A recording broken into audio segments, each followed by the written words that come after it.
So now it's my pleasure to introduce today's keynote speaker, PGA Tour player Denny McCarthy. Before he begins, a reminder that we will have open forum and the gift card drawing following his presentation. Past President Kevin Taylor will moderate with our discussion with Denny. Good morning, Lynn. Good morning. I know Denny's on here. I just want to give everybody a little background about Denny before we get started with the questions. Denny grew up at Argyle Country Club and participated in many PGA Junior Tour events. Denny is a two-time Maryland Am champion, three-time Maryland Open champion. While at UVA, he was a two-time All-American. He was a member of the 2014 U.S. Amateur team, the 2015 Walker Cup, and in 2018 he won the Korn Ferry Tour Championship at Atlantic Beach. So a lot of great accolades there for Denny. Fine player. In 2024, Denny finished fourth on strokes gained on tour, and total putting he finished second. He is by statistics he is one of the greatest putters that we've had in a long time. Joining us from Sea Island, where he is preparing for this week's RSM Classic. Denny, welcome. How's it going, everyone? Thanks for having me, Kevin. Thanks for the kind words. Hope you guys can all hear me okay. I am in Sea Island. I've had a couple months off, and I'm excited to kind of get things going this week. It's been a while since I've played a tournament, so we'll see what we got this week. That leads me, if I may ask a question, Dane, just while you were pointing that out. What have you been doing in your time off? I know you had some hip work done, and just what have you been doing to prepare to get back out on tour? Yeah, I had a couple injuries that I needed to take care of. So the good thing about the PGA Tour season now is if you play well enough and have a good year and finish in that top 50, you kind of get this fall season off to do whatever you'd like. And so the first part of it, I had to kind of go see some doctors, see what I was going to do with my hip. I got some good news from some top specialists around the country. So I was just doing a lot of rehab work the last couple months and started playing golf again a few weeks ago. I was doing things in the gym for a while to kind of just strengthen areas in my body around my hip, and then started playing golf a few weeks ago. Just excited to put a club back in my hands, honestly.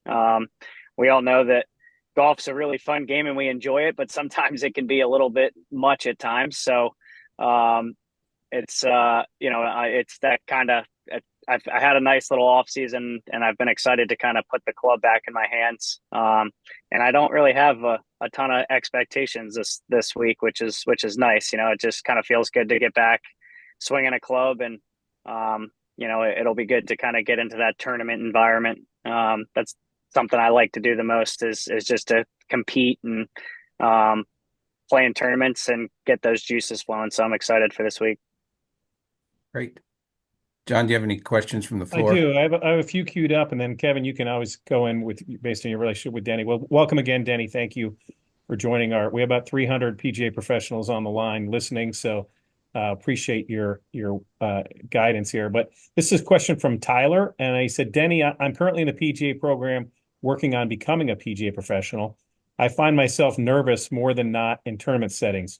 What do you do personally before a tournament to remain calm, collected, and ready to go? Yeah, I think that's pretty common, Tyler. I mean, I'm sure I'll be nervous. It's been 3 months since I've played a tournament, so I'm sure I'll be a little nervous on the first tee this week. It's natural. I think it's a good thing if you show some nerves. Means you care. Means you want to do well.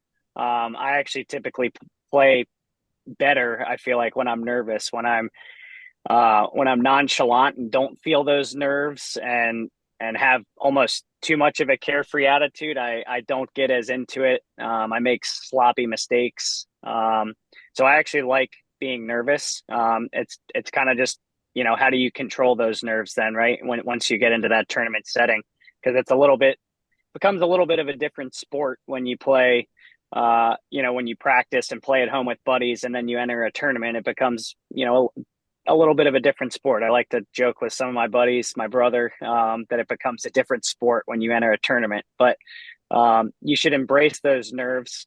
For me personally, I tend to walk fast, talk fast, breathe fast. So I just try and feel like I'm slowing it down a half a second, breathing a little bit slower, just breathing slower, trying to slow my walk down a little bit, and do anything you can to really maybe step outside of the office, if you will. And what I mean by that is, you get in the office and you hit your shot for that 30 seconds, 45 seconds, step out of the office, enjoy the scenery, talk with your caddy if you have one. And then when it kind of, relax a little bit in between shots. And then, when you get back to for your next shot, kind of step back into the office, go through your process of, what you want to do to commit to the shot. If you start worrying about where the shot's going to end up, that's going to affect your process a little bit. So I'd say work on controlling your breathing. It's not the end of the world. We're just playing golf. That's a nice little reminder that I like to tell myself sometimes, is that we're just playing a silly little game that is really fun. And it's meant to be fun, and it's meant to be challenging. It's not meant to be the most, gut wrenching, nervous thing we've ever done before. So embrace those nerves. Kind of step into the office, commit to the shot when you are going to hit it, and then kind of take a load off and relax in between shots. Awesome. Thanks, Denny. I did get a comment from Rick Schuler. He said, speaking of nerves, were you the most nervous when you were playing against me in the Maryland Open, which you won? And why is that your best win ever? I think is the way he phrased it. I don't know if that's my best win ever or not. I haven't won a ton lately. So going back to my amateur days is when I did win a decent amount. So yeah, we can call it we'll call it a top 5 win. All right. In my career to this point. That was a lot of fun. That was a great battle with Rick. I think all of our section champions, when they go, we have a section champion, past champions dinner. It's all, how did they beat Rick in part of that? So wonderful. Another question from Ron Shockley. Hey, Danny, congratulations on all of your success. Can you speak a little bit about growing up in this area and your golf development at Argyle? Yeah, I mean, I think that's a big reason of, why I'm here today. I wouldn't be here at all today if it weren't for, the atmosphere growing up at Argyle, family, friends, support system, all in that area. I grew up I'm very lucky and blessed that I was able to grow up in such a great environment like Argyle. It's had a history of having an unbelievable junior program. A lot of good players are always there. People joke nowadays, if you want to get your game better, go join Argyle, because you'll play against some good players, and your game will stack up, and you'll see what the good players do, and you can learn a lot of things. And that's kind of what I did growing up. My brother, my cousins, a bunch of other buddies that we grew up with. I was one of the younger ones when I was kind of growing up in the junior program there. And there was kids older than me. I was always, I talked a lot of trash for like a 10-year-old kid to kids that were 15 and 16. But sometimes I could back it up. Not all the time. But it was such a good environment. I loved just competing. We did other things too. We would go to the pool. We'd play tennis. We'd play golf. One day we'd start off in the morning playing golf, pool, tennis. Next day, tennis, pool, golf. So we just had such a good crew. I loved playing little games closest to the pin on the range, chipping contest, putting contest for a slushie or a milkshake. All these little things just to incentivize, competing and trying to win something. It was just there were so many guys you could just go challenge any given day to play a little game, and it's where I learned to love the game. Yeah, that's wonderful. KT, you got anything on that? I've got some other questions, but you want to kind of focus in on that at all? Yeah, just Denny talking about tennis, golf, tennis. Denny's a multi-sport athlete. I don't know how many people saw a couple years ago, the tour did a basketball shoot around, and Denny proved there that he's as good of a 3-point shooter as he is a putter. to all his buddies out on tour. But I think it's important that, especially for juniors coming up now, because I see it a lot where juniors are so specifically oriented to golf that they don't play other sports and learn other things. And I think, Denny, you pointed out one time, the basketball, the tennis, the pickleball, I know you're playing, the hand-eye coordination in all those other sports is equally as important and lends to golf, correct?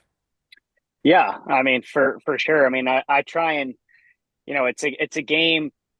We have so much time to think about things, probably more so than any other sport. And I try and make it as reactionary, and try and be as athletic as possible with it. It's hard to do sometimes. We try and be so perfect, sometimes, but, I play my best golf when I'm just kind of seeing the picture, of what I want to hit, whether that's aiming at a branch at a tree in the background or aiming over the ladies tee marker in front of me. I'm always trying to, simplify it for myself. It's when I'm trying to be too perfect is kind of, I need to catch myself sometimes, because that's not what it's about. I don't have a perfect swing. I don't hit the ball perfect, but I can still play really good golf. And so that's kind of, yeah, when you talk about these other sports, like, I shoot a basketball, if I miss a shot, I don't sit there and question why I miss a shot. I just keep shooting, or, make a slight adjustment real quick of why, okay, I missed that one slightly left. Like I'll just gonna, react, and I'm going to do this on the next one. And that's kind of the same thing.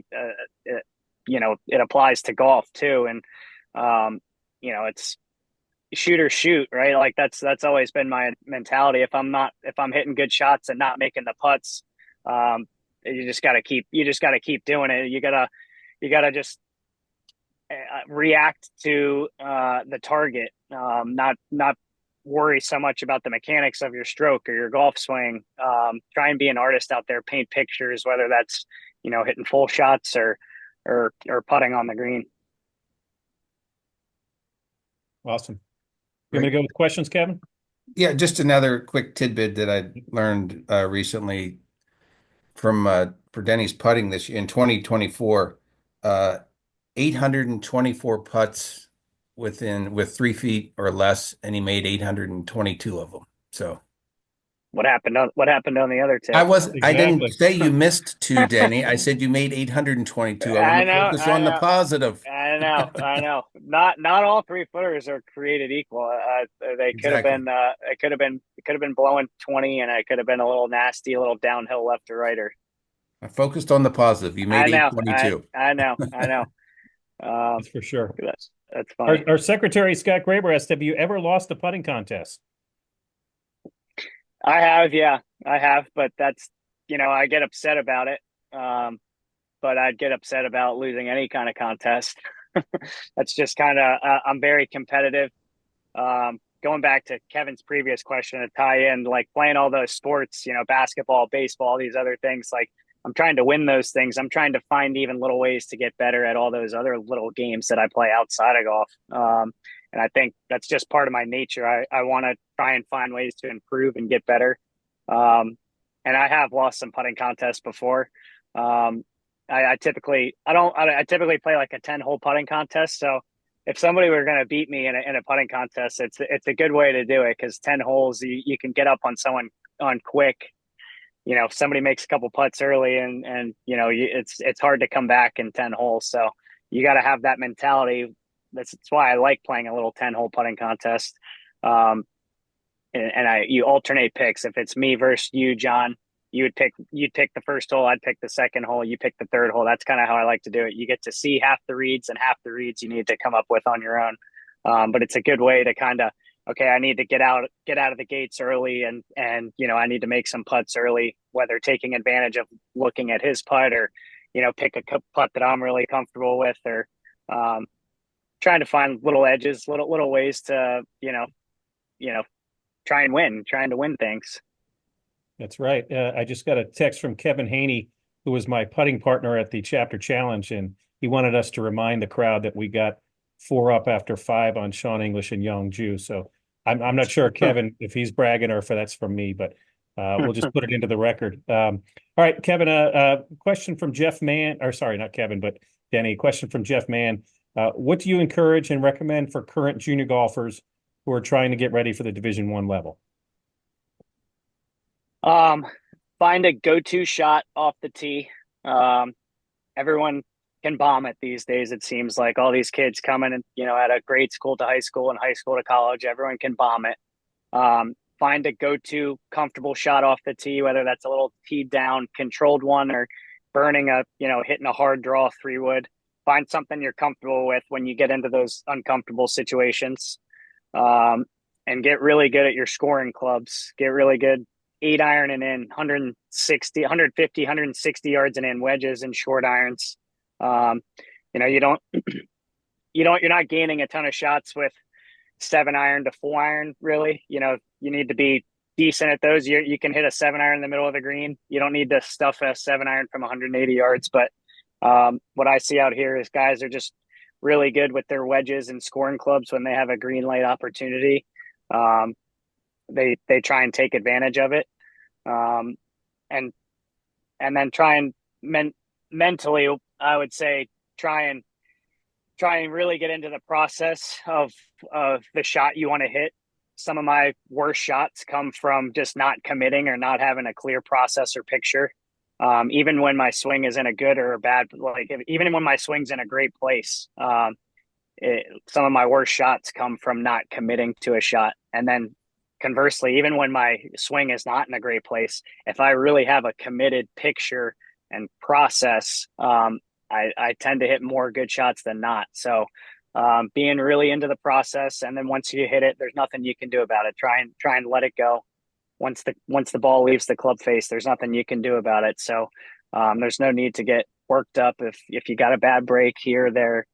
It's a fickle game we play, but you just got to kind of stay the course. It sounds cliche, but kind of commit to each shot, hit the shot, and move on and start focusing on the next one. Got it. KT, you got anything, or you want me to keep from the chat? I got a couple more. Yeah, go ahead. All right. Question from Mike V. What are a few things you learned at Georgetown Prep that help you in your life on the PGA Tour? And what did you learn in nearly winning the Memorial?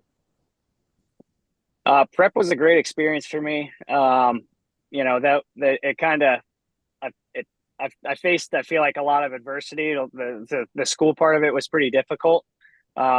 So I faced a lot of adversity and felt like I was, it prepared me really well for college, where then I also faced some adversity, but I was prepared for it. So I feel like prep just kind of, helped me socialize and be just like a normal, a good human, where I can, anything comes my way, I can deal with it and move on.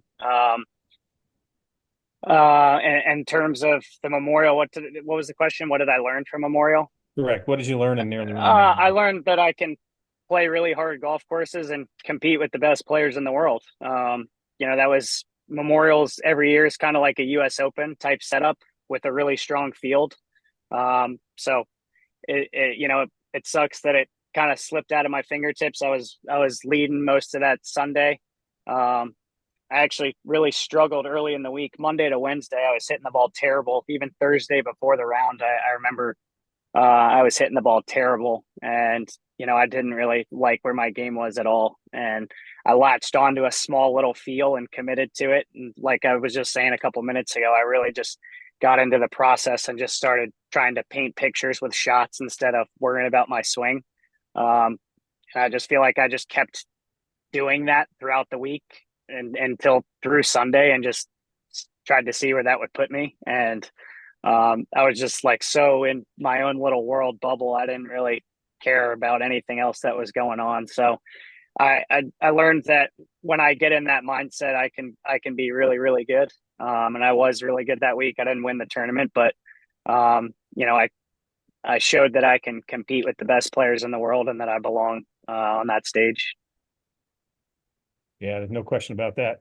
All right, moving on, and KT, interrupt me if you got something, but I'll just read from the chat here. Wahoo Wah, this starts off with, Denny, I'm curious to see what was the most valuable lesson you learned from playing at UVA that you have carried with you onto the PGA Tour? I think that's from Jimmy Flippin, but I'm not sure. Okay. Wahoo wah, Jimmy. I would say learning how to manage your game, course management. I think that's something that Bowen Sargent, my coach at Virginia, instilled in us very well. We were very prepared. He was very prepared for every tournament that we played. We had a yardage book. He would go on Google Earth, Google Maps, and create a yardage book for us every tournament we played. So we were very prepared going in. And the practice rounds, we did a lot of homework on, okay, on this par 5, if you're going forward in 2, you want to miss it short right. Left is dead. Don't hit it over here. Like short right, you can have short right, you have an 80% chance of getting it up and down, call it. Or it's a very doable up and down to any pin. And so just knowing that stuff, you don't always have to pull off the perfect shot. Like, nowadays going back to the par 5 example I just gave you, sometimes I'm just trying to hit a shot, like basically hit a 4-iron or 5-wood in a front right greenside bunker, not trying to pull off the hero shot, but just play a little bit more of the percentage game. And then also just understanding where my game is that week or that day. If I have really good stuff, okay, I can be a little bit more aggressive. If I don't feel that great about my game, okay, I don't need to, even though, I have a 9-iron, I don't need to attack this pin. I can hit it to 20, 25 feet. And obviously putting's the strength of my game. Maybe let's reel it in a little bit. Let's just try and get myself looks, and, maybe I'll find something on the range afterwards. I don't need to go, if my swing's not feeling great, I don't need to go attacking pins today. Let's try and manage my game. Let's still find a way to shoot even to a couple under, find something on the range, and I can come out and attack the next day if I do find something. So I think just I learned a lot about how to manage my game, how to pick apart golf courses, come up with a game plan how to attack golf courses. So that has served me very well, because I'm not the biggest, I'm not the fastest, I'm not the strongest, but I think really well, which is part of the reason it makes me a great player. Yeah, I wanted to follow up. This is a kind of a personal question for you in terms of putting, and you've talked about it, painting pictures, and it makes it sound to me like you consider putting more of an art than a science. Do you ever get kind of technical, or do you try to keep it more of an artistic thing for you? I wouldn't say I really get technical. I do a couple drills basically every tournament I play, or every time I go out to the golf course and I go putt. I spend 5 or 10 minutes doing the same couple things just to kind of calibrate what I do. And Kevin saw me do it. I did a putting clinic for the members at Argyle about a month ago. And I kind of ran them through the process of what I like to do. And I pick a straight putt from 5 feet and put some tees down like a gate drill, and hit some one-handed. And that gives me a really good feel of, kind of swinging the putter.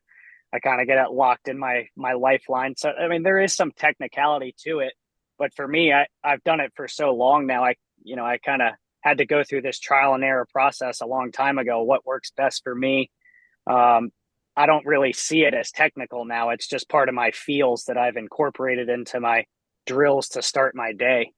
And then once I get my feels and calibrate for that day, I go around and I start picturing the arc of the putt. I pick, a ball mark or a spot, discoloration, anything that stands out in my way that I can use to line up at, basically. And then I kind of picture a curve, around that spot, whether it's over top of that or underneath of that spot. And just kind of picture the curve of the putt, entering, if it's a big left or righter, and I picked a spot way out left. I picture this ball rolling around this spot and entering the hole at 7 or 8 o'clock.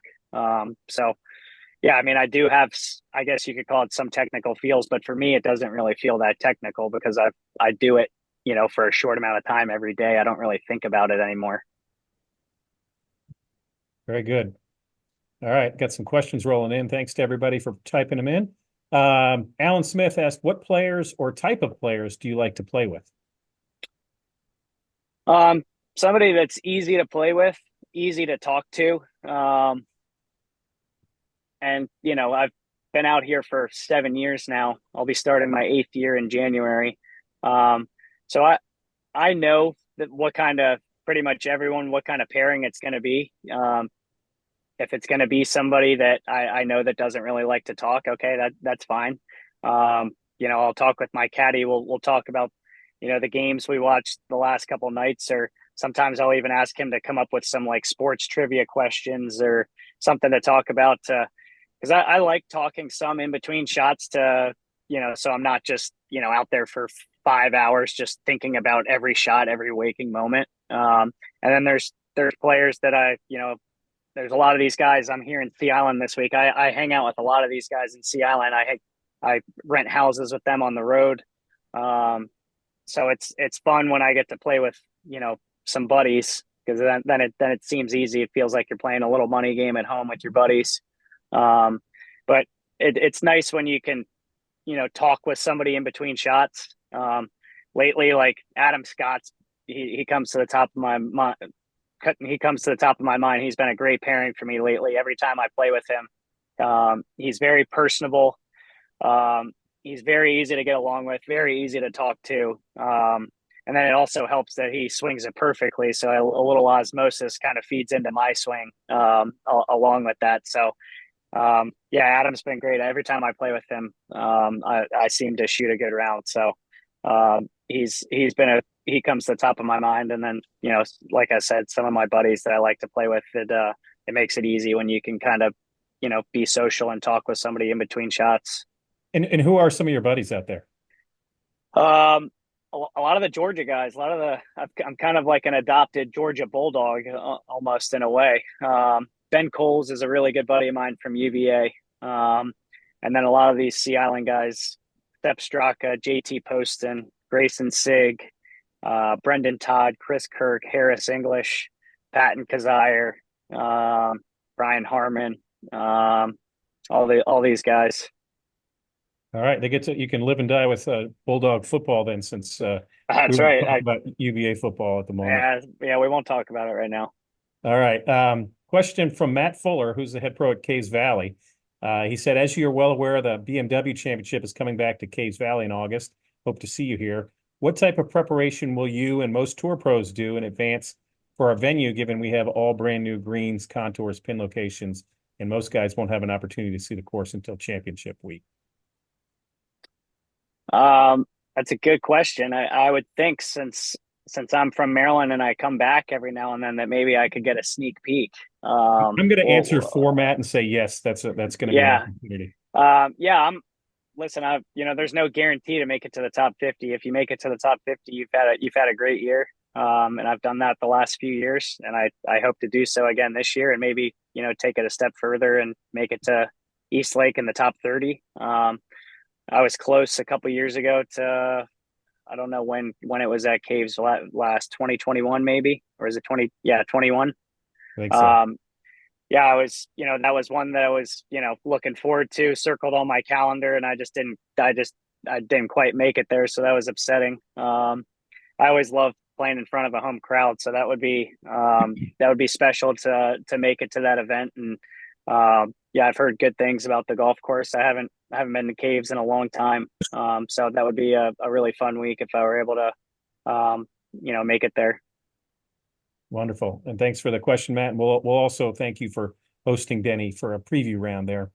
That's right. Trish Gates said, what is your favorite golf course in the Mid-Atlantic? I guess we'll exempt Argyle out of that question. What's your favorite golf course in the Mid-Atlantic as well as on tour? It is Argyle. We'll just put that on the record. I'll come up with another one here. I'd say Columbia Country Club and Woodmont North are tied. They're tied for number one, or maybe tied for number two. Or Argyle is number one. I'm sorry. Even though you exempted, I didn't exempt it in my mind. Favorite course on tour. That's hard to single out one. You get Pebble Beach on a nice weather day. Pebble Beach is really hard to beat. It's one that I played early on on tour and then took it off for a few years. And then I started going back there, 3 years ago, and I was like, man, why did I ever take this place off? I love this place. But Pebble Beach is awesome. There's a couple other good ones. TPC Sawgrass. I'm not a huge Pete Dye fan, but I love Sawgrass. And there's a couple Yeah. other ones in there. I like Sea Island a lot too. This place is really cool. It's part of the reason why I haven't really played all fall, and I decided to play this week. Augusta National, just another one to throw out. Well, that's a that question in here. that's a cliche. That's a cliche answer, but Augusta National is very, very sweet. So let me skip to that while you're still talking about this, because Ron Shockley asked, what was it like to tee it up at Augusta for the first time last year in the Masters? Yeah, I mean, it was, a dream come true. The place is just, it's hard to describe. It's just, it's got an eerie feel about it. It's just a very special place. Feels surreal when you're there. Feels like I don't know what golfing in heaven is like, but it just feels like you're playing golf in heaven. It's just such a cool place. And, hopefully many more Masters to come, because that week last year was very special, and I'd like to have many more of them. Yeah, for certain. Kevin, did you have something? I got one more question here, and then I'm just going to put out there that we can take a few more questions. We got about 10 minutes left if we can get some questions. Go ahead. In the chat. Yeah. So Andrew Blockinger actually was a follow-up to Trish's question about favorite courses. What is the toughest course you've played on tour, and what made it so difficult? I'd say Memorial. Memorial is always very difficult. It's they grow the rough up. They say that the fairways are generous, but I don't really think the fairways are that generous. Everyone always talks about how the fairways are generous, but you get those things firm. They're tilted into, they're not all flat. They tilt to a side, and when they get firm, they're hard to hold. You almost need to curve it up against the fairway to hold some of those fairways. And then the rough's really, really deep, and then the greens are concrete with a lot of slope and really fast. Sounds impossible when I describe it like that, because it almost is. It's a heck of a place, but it's a really good challenge. You're gonna get a fight when you go play Muirfield Village. Trying to think of another hard one in there. Riviera, when the greens get firm, Riviera is really tough. That back nine is brutal. You can play all those. I don't know if anyone's played Riviera, but you get into that, that cool breeze going into that back nine. You play holes like 12, 13, 14, 15, 16, all into the wind, and it's as tough as a stretch of golf as you'd ever want. So I'd say those two are definitely up there. What was there another question in there? No, I think so. What made it so difficult? But I think you described that, especially. Yeah. And anytime you get really, really firm greens at a course, you can even get places out here that, okay, the golf course isn't that difficult, but they get the greens really firm and put some tough pins, and a little bit of wind blows, and it's hard to get the ball close, hard to score really well. Yeah. Pat Hanna said, being one of the best putters on tour, do you ever feel the need to tinker with new putters, or if it's not broken, don't fix it? I do like to tinker. Actually, I've used the same putter for I have 10 of the same ones basically, and I always use two, really mainly one, but two. But I actually do like messing with other stuff just to try mess around with at home. Or on the putting green, and then I go back to my putter. If I'm not feeling great with my putter, or I just want to look at something different, it's nice to kind of, maybe have a little honeymoon phase with another putter, and then you come back to your gamer, and you're like, oh yeah, that now it feels right, or now it looks good to me. So maybe just getting my eyes off my gamer for a day or two, or even sometimes a week. If I have a couple off weeks at home, I'll go out to the course with another one, mess around with it. And then right before I go travel, again, I'll put my putter in the bag for a few days before I leave. And, all of a sudden I love my putter again. So I think it can help to get your eyes off of it, use something else, and then come back to your gamer. Excellent. Wanted to ask you about your namesake event in the Mid-Atlantic section, the Denny McCarthy Invitational. As KT knows, that it's grown to I mean, a waiting list the size of the field. I think we had, Kevin, 84 players and 82 on the wait list or something Yeah. like this November. Yeah. So it's really become a must play for our junior golfers, but obviously we wouldn't be able to do that without your support and without you being involved. And why does that mean so much to you? Yeah, it means a ton. I grew up in the area playing all those junior events, and I can remember just being nervous going to these tournaments and really excited to play in these tournaments. That's kind of how I got started is playing those tournaments, and so I can appreciate you know a lot of the juniors, girls and boys, wanting to play my tournament. I never thought I would have a tournament named after me, and it's an honor, and it's really cool that people are just as excited as I was to go play in this tournament. And I'm really lucky that Argyle and Kevin Taylor, they've done such a great job and hosting all these kids and accommodating everyone. And yeah, it's turned out really great, and I'm really glad to be able to do it. Well, we appreciate it very much. It is a big deal for our juniors. I mean, just to get in, because we have so many players, that it's kind of a resume deal to get in there. So, or qualifying. Anyway, moving on to some questions I think this is from Breton Bay, but with so many tournaments and other opportunities to play, how do you plan where and when to play? I think you just especially since the season has changed over the last couple of years. I'm into all the signature events and most of the majors. So I obviously play. It's kind of hard not to play the signature events, even if it's at courses you might not love or have played well at in the past, but you kind of have to play them. And then from there, you pick and choose what events that you like, or don't like. And that's the beauty of kind of where I'm at is, I've played everywhere on the tour schedule pretty much. And I've played all these places my first 3 or 4 years on tour. And so, now that I'm at a point where, okay, I could probably play well at all these places. I've become, much more of a complete golfer, a better golfer than I was my first few years on tour. But, you kind of look at places, it's cold there.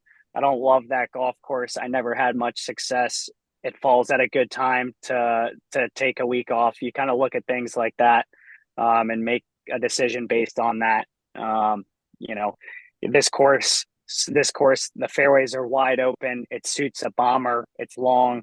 Not to say that I couldn't play that place, but it's probably just not the best place for me to have a ton of success. So you look at a bunch of factors into it, and you kind of just make a decision. You'd love to be able to play every week, but I'm like I said, I've done it for 7 years. I'm going on 8 years. I've and a couple of years on the Corn Ferry Tour. I've put a lot of miles in 10 years of pro golf already. So I'm 31, but my body doesn't quite feel 31. It feels a little older than 31. So I can't play every week. I need to pick and choose my weeks, and it's really important for me to get some rest in those off weeks. It's nice. It's nice to have 1 week off. It's really nice to have 2 weeks off because, that first week off, you can kind of relax, chill, do stuff in the gym, to recover and stuff, get some workouts in, but maybe not, play so much golf. And then in that second off week, you kind of start to get back into golf a little bit. And I like those little mini breaks. It's kind of like coming off a basketball season for me. I played basketball, all through high school, and I loved that 3 or 4 month break from golf. And then, once I got back into golf, I was really excited. So that's kind of how I treat a little bit of downtime with an off week. I need that little bit of break in there. I find that putting the clubs down for a little bit works really well for me. I get really excited to get back into it. So there's a lot of different things that go into, why I do or why I don't play certain weeks, but I listed a handful for you there. Yeah, perfect. Hey, Kevin, we got time for probably about 2 more questions. You got any, or I've got some here. No, let them, Okay. yeah, ask the members Keith, questions. Keith Robertson asked, how often do you help a friend on tour with putting, and who have you helped if you have? Can't give away the secrets, man. Yeah, I'm not gonna name any names. I have helped a few guys. I'm not gonna help them anymore. Because they went off and did really good things and won some tournaments, and I'm happy for them. That's great. But I don't want to. At the end of the day, I can tell someone something. You still need to read the greens and do all the. You still need to have the touch and feel and read the greens. So that like it's hard to tap into my instincts that I have because my instincts and how I see things is part of the reason why I do putt really well and make a lot of putts, because I just have really good instincts. My initial thought could be, okay, I'm going to aim at that ball mark, but when I get up over it, I can sense like, oh no, that's too high or that's going to miss low. And so that instinct of me standing over the ball and changing, I need to aim a little farther left or a little farther right of the spot that I picked, is part of the reason why I putt well. But yeah, I don't want to give all my secrets away. I have spilled the beans a couple times to some players. I'll help some buddies out. I'll help some buddies out here and there if they're struggling, and just give them something simple. I'm not very technical or mechanical, so I don't want to, I'm not one to cloud their mind with thoughts. It's more so like, okay, what do you see here on this putt?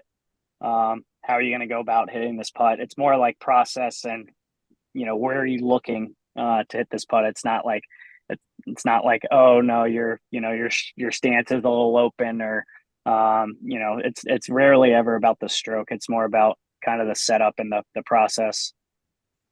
Yeah, wonderful. All right, last question we have from here, and then I'll give Kevin a chance to kind of wrap up for us. But any thoughts about, we talked earlier in the meeting about them rolling back the ball, USGA rolling back the ball, but it's not going to take place for 28 or 29. But any thoughts? Is that entering your mind now, or are you just playing your game until you have to change? Yeah, I mean, I haven't. The only time I think about it is when somebody brings it up. So I literally haven't thought about that in a long time until you just brought that up. It's just one of those things we're going to have to deal with it when it comes. And, I'm fine with it either way. I think I could be really good with a ball rollback because I'm creative and I like to play a lot of different shots and I like to, with the ball rollback, the ball is going to be spinnier. It's going to go shorter. You need to have more control of the ball basically when it gets windy or certain conditions. So, I think I could be really good with it. I'm fine without it. I'm kind of indifferent on it. Nothing I say or do is going to change anyone's mind about it. So, it's the same thing kind of when people ask me about, PGA Tour and Live, what I think is going to happen. I say the same thing. Like what I say or do literally has no relevancy to what is actually going to happen. So I don't waste my time thinking about it basically. All right, very fair. KT, you want to take over? Just thanks, Danny. Appreciate the time joining the meeting this morning. Hopefully everybody's enjoyed the conversation and good luck this week. Yeah, thank you all very much. Appreciate it.